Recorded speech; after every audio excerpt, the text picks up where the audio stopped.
കേരളത്തിന്റെ നയാഗ്ര എന്ന് വിശേഷിപ്പിക്കാവുന്ന അതിരപ്പള്ളിയുടെ വിശേഷങ്ങളിലേക്ക്. ചാലക്കുടി പുഴയ്ക്ക് കുറുകെയുള്ള അതിമനോഹരമായ ഈ വെള്ളച്ചാട്ടം കേരള ടൂറിസത്തിന് നൽകുന്ന സംഭാവന ചില്ലറയല്ല. 70 ലക്ഷത്തിൽ പരം സഞ്ചാരികൾ എല്ലാ വർഷവും ഇവിടെ എത്തുന്നു എന്ന് പറഞ്ഞാൽ തന്നെ ഊഹിക്കാമല്ലോ ഇവിടം സന്ദർശിക്കാൻ വരുന്നവരുടെ തിരക്ക്. പുന്നകൈ മന്നൻ, രാവൺ, ബാഹുബലി തുടങ്ങിയ സിനിമകളിലൊക്കെ വേഷമിട്ടതോടെ ബോളിവുഡ് സുന്ദരികളെക്കാൾ പോപ്പുലറായി അതിരപ്പള്ളി.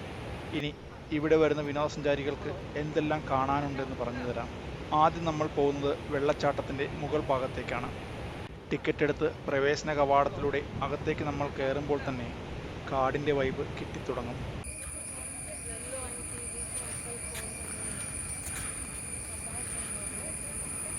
പ്രവേശന ദ്വാരം മുതൽ കുരങ്ങന്മാർ നിങ്ങളെ സ്വാഗതം ചെയ്യാൻ വന്നു നിൽക്കും. അപകടകാരികളല്ലെങ്കിലും ഭക്ഷണ സാധനങ്ങൾ കൊടുക്കുന്നത് വനം വകുപ്പ് നിരുത്സാഹപ്പെടുത്തുന്നുണ്ട്. പ്രവേശന കവാടത്തിൽ നിന്ന് ഏതാണ്ട് 400 മീറ്റർ നടന്ന് നമ്മളെത്തുന്നത് അതിരപ്പള്ളി വെള്ളച്ചാട്ടത്തിന്റെ അവിടേക്കാണ്. ഷോളയാറിൽ നിന്നും ഒരിങ്ങൽക്കുത്ത് ഡാമിൽ നിന്നും വരുന്ന വെള്ളം പാറകളിൽ തട്ടി പരന്നൊഴുകി ഒരു പുഴയൊന്നാകെ ഒരു വെള്ളച്ചാട്ടമായി മാറുന്ന അത്ഭുത ദൃശ്യം വശ്യമാണ്. പാറകളിലൂടെ പരന്നൊഴുകുന്ന പുഴയിൽ ചുമ്മാ ഒന്ന് കാല് നനച്ചാൽ പോലും നമുക്ക് ഇറങ്ങാൻ തോന്നും. അത്രയും സുഖകരമായ തണുപ്പാണ് വെള്ളത്തിന്. ഈ വെള്ളച്ചാട്ടം നോക്കി നിന്നാൽ സമയം പോകുന്നത് അറിയില്ല. കുടുംബമായും കൂട്ടുകാരുമായും വരുന്നവർക്ക് അത്യാവശ്യം റിഫ്രഷ്മെന്റ്സിനുള്ള സൗകര്യങ്ങളെല്ലാം ഇവിടെ തന്നെയുണ്ട്. മുകളിൽ നിന്നുള്ള വെള്ളച്ചാട്ടത്തിന്റെ കാഴ്ച മനോഹരമാണെങ്കിൽ വെള്ളം പതിക്കുന്നിടത്ത് ഈ വെള്ളച്ചാട്ടം ഒരു അനുഭൂതിയാണ്. ഇനി നമുക്ക് അങ്ങോട്ട് പോകാം.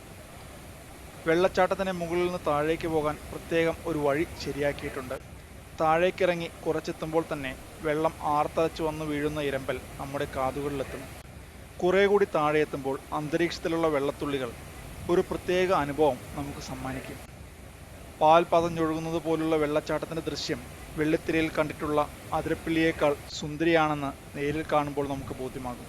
ഒരു പുഴ തന്നെ വെള്ളച്ചാട്ടമായി മാറുന്ന പ്രകൃതിയുടെ കവിതയെ എന്ത് പറഞ്ഞ് വിശേഷിപ്പിക്കണമെന്നറിയാതെ നിന്നുപോയി ഒരു നിമിഷം. നല്ല വർഷക്കാലത്ത് കോരിച്ചൊരിയുന്ന മഴയത്തേക്കിറങ്ങി നനയുമ്പോൾ കിട്ടുന്ന ഒരു സന്തോഷമില്ലേ, അതിനേക്കാളും നമ്മൾ ഇഷ്ടപ്പെട്ടു പോകും ഈ നനുത്ത വെള്ളത്തുള്ളികളെ. വെള്ളം ആർത്തലച്ചു വീഴുന്ന രൗദ്രതയേക്കാൾ വെൺമഞ്ഞുതുള്ളികൾ ചാഞ്ഞിറങ്ങുന്ന ശാന്തതയാണ് ഈ വെള്ളച്ചാട്ടത്തിന്റെ മടിത്തട്ടിൽ വന്നു നിൽക്കുമ്പോൾ അനുഭവപ്പെടുക. നട്ടുച്ചയ്ക്ക് പോയാലും സൂര്യരശ്മികൾക്ക് നമ്മളെ ദ്രോഹിക്കാനാകില്ലെന്ന ആത്മവിശ്വാസത്തോടെ ഇവിടെ കറങ്ങി നടക്കാം. ഫോട്ടോഷൂട്ടിന് മാത്രമായി അകലങ്ങളിൽ നിന്ന് ആളുകൾ ഇവിടെ എത്തിച്ചേരുന്നുണ്ട്. ആളുകൾക്ക് സുരക്ഷിതമായി വെള്ളച്ചാട്ടം ആസ്വദിക്കാനും ഫോട്ടോ എടുക്കാനുമുള്ള സജ്ജീകരണങ്ങൾ ഇവിടെ ചെയ്തിട്ടുണ്ട്. സമയം പോകുന്നത് അറിയില്ലെങ്കിലും ഇരുട്ടുന്നതിന് മുമ്പ് ഇവിടെ നിന്ന് തിരികെ കയറാൻ സുരക്ഷാ ജീവനക്കാർ ആവശ്യപ്പെടും. മറ്റൊന്നും കൊണ്ടല്ല, കിഴക്കൻ മലകളുടെ ഉടയവന്മാരായ വന്യമൃഗങ്ങളെ മുഷിപ്പിക്കാതിരിക്കാനും കടന്നുകയറ്റക്കാരായ നമ്മുടെ സുരക്ഷ ഉറപ്പാക്കുന്നതിനും വേണ്ടിയാണിത്. വനത്തെ അനുഭവിച്ച് വെള്ളച്ചാട്ടത്തിന്റെ സുഖശീതളിമ ആസ്വദിച്ച് നമുക്ക് മുകളിലേക്ക് കയറാം. ഇനി നമ്മൾ എൻട്രൻസിലേക്ക് നടന്നെത്തണം. പുറത്തെത്തിയാൽ അധികം ദൂരെയല്ലാതെ തന്നെയുള്ള ചാർപ്പ വെള്ളച്ചാട്ടവും കൂടി കണ്ട് തിരികെ വരുന്നത് രസകരമായിരിക്കും. സർക്കാരിന്റെ ദീർഘവീക്ഷണമില്ലായ്മയുടെയും കെടുകാര്യസ്ഥതയുടെയും മികച്ച ഉദാഹരണം നിങ്ങൾക്കിവിടെ കാണാം. റോഡിലൂടെ വളരെ വൃത്തിയായി കാണാമായിരുന്ന വെള്ളച്ചാട്ടത്തെ ഒരു ഫുട് ഓവർബ്രിഡ്ജ് പണിഞ്ഞ് അലങ്കോലമാക്കിയിരിക്കുകയാണ്. എന്നാൽ പണി തീർത്ത് സംഭവം ജനങ്ങൾക്ക് തുറന്നു കൊടുത്തിട്ടുണ്ടോ? അതില്ലതാനും. അധിക നേരം ഇവിടെ ചെലവാക്കാനുള്ള കാര്യങ്ങളില്ല. ഇവിടെ നിന്ന് ഇനിയും കിഴക്കോട്ട് പോയാൽ സംസ്ഥാന അതിർത്തിയായിട്ടുള്ള മലക്കപ്പാറയിലെത്താം. അതിനപ്പുറം തമിഴ്നാട്ടിലെ മനോഹരമായ ഒരു ഹിൽ സ്റ്റേഷനാണ്. നമുക്കിനി തിരിച്ചു പോകാം. ഹോളിവുഡ് സിനിമകളിലൊക്കെ കണ്ടിട്ടുള്ള ആമസോൺ കാടുകളെയൊക്കെ അനുസ്മരിപ്പിക്കുന്ന കാടുകളാണ് നമ്മുടെ റോഡിന് ചുറ്റും. ഒരു വശം കൊക്കയാണെങ്കിൽ മറ്റേ വശം കാടാണ്. മികച്ച റോഡുകളായതിനാൽ യാത്രാസുഖത്തെക്കുറിച്ച് പറയേണ്ടതില്ല. കണ്ണിനിമ്പമേറ്റുന്ന കാഴ്ചകൾ നിറച്ചുള്ള മടക്കയാത്ര മനം നിറയ്ക്കുമെന്ന് തീർച്ച. അതിരപ്പള്ളിയിൽ നിന്നും ചാലക്കുടിയിലേക്കുള്ള വഴിയിൽ തുമ്പൂർമുഴി ഉദ്യാനവും കാണാൻ മറക്കരുത്. അതിമനോഹരമായി സജ്ജീകരിച്ചിരിക്കുന്ന ഈ ഉദ്യാനം കുട്ടികൾക്കും മുതിർന്നവർക്കും ഒരുപോലെ ആസ്വാദ്യകരമാണ്. കുട്ടികൾക്കുള്ള കളി ഉപകരണങ്ങൾക്കൊപ്പം തന്നെ മുതിർന്നവർക്ക് രസിക്കാൻ വേണ്ടുന്ന സൗകര്യങ്ങളും ഇവിടെയുണ്ട്. തുമ്പൂർമുഴിക്കും ഏഴാറ്റുമുഖത്തിനും കുറുകെ കെട്ടിയിരിക്കുന്ന തൂക്കുപാലം അതിമനോഹരമാണ്. ഇവിടെ നിന്നുള്ള കാഴ്ചകൾ വളരെ ഹൃദ്യവും. തൂക്കുപാലത്തെ ചെറിയ പേടിയുള്ളവർക്ക് ഇതിന്മേൽ നിന്നുള്ള ഒരു ആട്ടം ഗംഭീരമായിട്ടുള്ള ഒരു അനുഭൂതിയായിരിക്കും നൽകുക. പലപ്പോഴും ആദ്യമായിട്ട് കയറുന്ന ഒരു അനുഭവം തന്നെയാണ് തൂക്കുപാലങ്ങളിൽ കയറി നിൽക്കുമ്പോഴെല്ലാം. ഒരു ചെറിയ ചങ്കെടുപ്പ്, പക്ഷെ രസമാണ് തുമ്പൂർമുഴി തൂക്കുപാലം. 10-15 കിലോമീറ്റർ അകലെയുള്ള ജനവാസ കേന്ദ്രങ്ങളിലേക്കും നെൽകൃഷിയിടങ്ങളിലേക്കുമെല്ലാം ജലസേചനം സാധ്യമാകുന്നത് തുമ്പൂർമുഴിയിലെ ഈ ഡാമുകൾ ഉള്ളതിനാലാണ്. ഇവിടെ നിന്ന് ആരംഭിക്കുന്ന ഇടതുകര കനാലും വലതുകര കനാലും ചാലക്കുടിയെയും സമീപ പ്രദേശങ്ങളെയും ജലം കൊണ്ട് സമ്പന്നമാക്കുകയാണ്. ചുറ്റിക്കറങ്ങി അതിരപ്പിള്ളിയുടെയും പുഴയുടെയും പല ഭാവങ്ങളും മുഖങ്ങളും കണ്ട് മടങ്ങുമ്പോൾ നമ്മളോട് അരൂർ മൊഴി പറയും ഇനിയും വരണേ എന്ന്. ഇനി ടൂറിസ്റ്റുകൾക്ക് എങ്ങനെ അതിരപ്പിള്ളിയിൽ എത്തിച്ചേരാമെന്ന് പറഞ്ഞു തരാം. കേരളത്തിലുള്ളവർക്ക് അതിരപ്പിള്ളിയോട് ഏറ്റവും അടുത്ത പട്ടണം ചാലക്കുടിയാണ്.